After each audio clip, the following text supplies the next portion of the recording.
Hey you guys, welcome to another mini episode of Vic's Tips, except today it's going to be a little bit longer. I do have my timer, but we are going to be talking about some of my favorite things from 2019. Now, there's a lot of mixture here. So we have Latin American culture and we have, American culture, because of course we encourage that you guys always listen and to things in English and watch things in English. A lot of students always ask me for recommendations. They send me inbox messages. So I felt I'd take this video to do a small roundup. It's going to be really quick, just about a few minutes, of my favorite things for 2019. As you know, the course begins again the week of January 14th. So stay tuned. Now, let's begin by talking about my favorite TV shows for the year. And we cannot go on without starting with, oh my God, I even get a little bit nervous, Succession. I think Shiv knocked it out of the park. My favorite show this year so far. No questions about it. I hope never to need a Shiv, but if I do, I hope it's that red-headed one for those that understand the joke. Now, number 2, Veep with Julia Dreyfus. One of the most intelligently written shows that really, it's written so well. It shows what happens in the background of the vice presidency of the United States. Of course, it's a comedy, but it really shows you how everything actually really works. Now, number 3, of course, we couldn't stay without this one. The Crown. The Crown was just released a few weeks ago, and as we saw, we have a brand new cast. Most of the people returning are brand new. Why? Of course, the monarchy ages, and I think they could not have done it better. So, great job. Those were my top 3, Succession, Veep, and The Crown. Let's talk about my top 3 favorite movies. This one you can find on Netflix. It's called Marriage Story with Scarlett Johansson and Adam Driver. This is a heartwarming family story that you can watch with your family. It's, for me, it smells like Oscar already. I'm saying best movie. I just loved it so much. Adam Driver is kind of new to the picture. He's worked with HBO before, but now he's really taking the crown. And Scarlett Johansson, she's got a place in every man's heart, no matter who you love. So, now, number 2, The Joker. Oh my God, how scary is that? It actually shows in a mythical Gotham how a person can go from, okay, I'm taking a bus with no air conditioning, to, I'm gonna go crazy and start killing everybody. Joaquin Phoenix needs the trophy for Best Actor. I mean, he just did it this year. He ate frogs before. He acted crazy for a whole year. Maybe it was for the Joker. Apparently he used method acting, and for those of you that don't know, it's when you act like the character even when you're not playing the character. So Rotten Tomatoes, I believe, gave it 69%. I don't agree. Miserelli fans, we give it a 9 out of 10.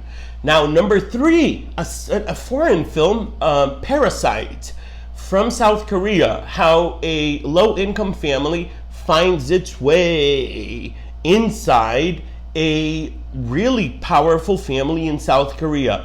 You have to see it. Stop everything you're doing. Now, let's talk about my favorite books of the year, and then we're going to talk about my 3 favorite YouTube channels. 2 of them are Brazilian. I just really fell in love with them this year. And afterwards, we're just going to have some honorable mentions, and that's it. So my favorite books: The Testaments, the sequel to The Handmaid's Tale. Oh my God, what will happen to June? Many of them are in Canada now. June is still stuck in the Gilead.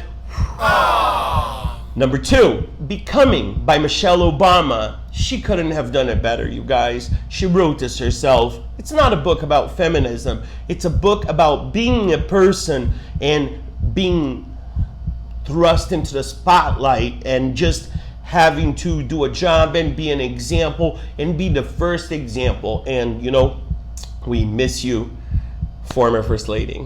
Now, number 3, David Epstein, Range, How Generalists Triumph in a Specialized World. And this book really talks about everything that's going on. I would say it's a geopolitical book. It really sheds light into what's happening around the world today. Let's talk about our favorite YouTube channels. Come on, you guys. If you know, don't be over 40 and say, oh, I don't watch YouTube.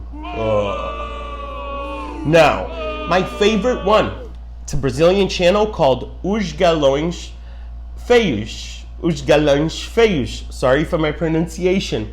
So, and it's with Bezzy and his his name slipped my mind right now because I'm just a little bit anxious because I just like those guys so much, and they're funny guys, so I'm sure they will not mind. But Bezzy takes it, and his partner, they really just show a whole new different side to politics, to how things are today. I'm just so upset. I can't believe that his name slipped my mind right now because I like him so much. I even set up alerts on my phone, but those two are my favorites. So Os Galães Feios, please check them out. I really recommend it. That's a Miserelli 5.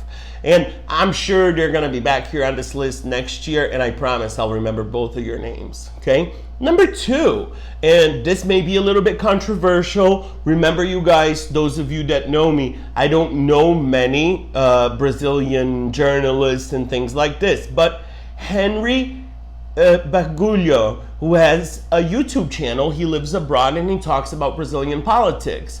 I just like his way of thinking. I don't agree with everything that he says, but I definitely respect many of his points of views. And number 3, we couldn't leave it out with the leading lady of television. She's always in contest with The View, and that's Wendy Williams. So she's funny. She's been through a lot this year. A lot of people criticize her for her humble beginnings, but we say, go Wendy. We always root for the underdog. Now, I'm going to come back and I'm going to talk about my favorite songs and my favorite stores to shop and restaurants to eat in Rio for 2020. So stay tuned for more, and that's money.